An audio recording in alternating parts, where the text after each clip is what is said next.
सुकुमारी है दुल्हा रघुनंदन। दुल्हन सिया सुकुमारी है दुल्हा रघुनंदन।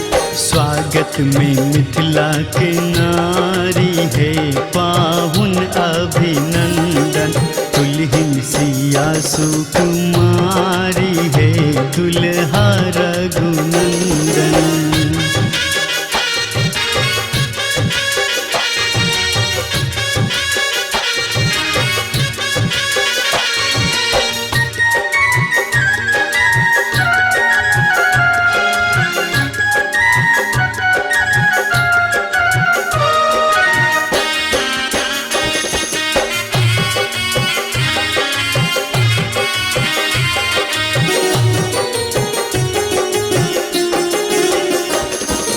गिरिजा के वर सांवर भेला रघुवर।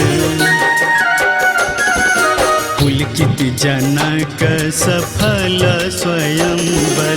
चारु दुल्हा दुल्हन चारी है चाने सन अनमन।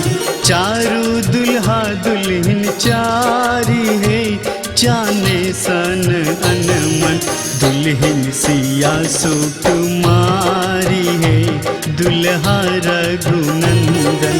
स्वागत में मिथिला के नारी है पाहुन अभिनंदन।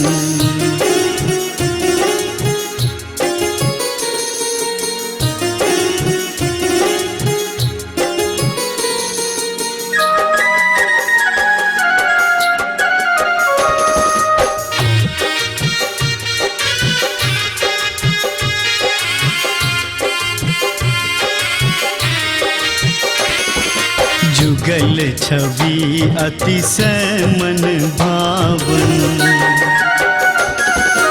आजू धन्य मिथिला के आंगन। चौमुख दियारी बारी है कर बन सब बंदन। चौमुख दियारी बारी है कर बन सब बंदन। दुल्हन सिया सुकुमारी है दुल्हा रघुनंदन। स्वागत में मिथिला के नारी है पाहुन अभिनंदन।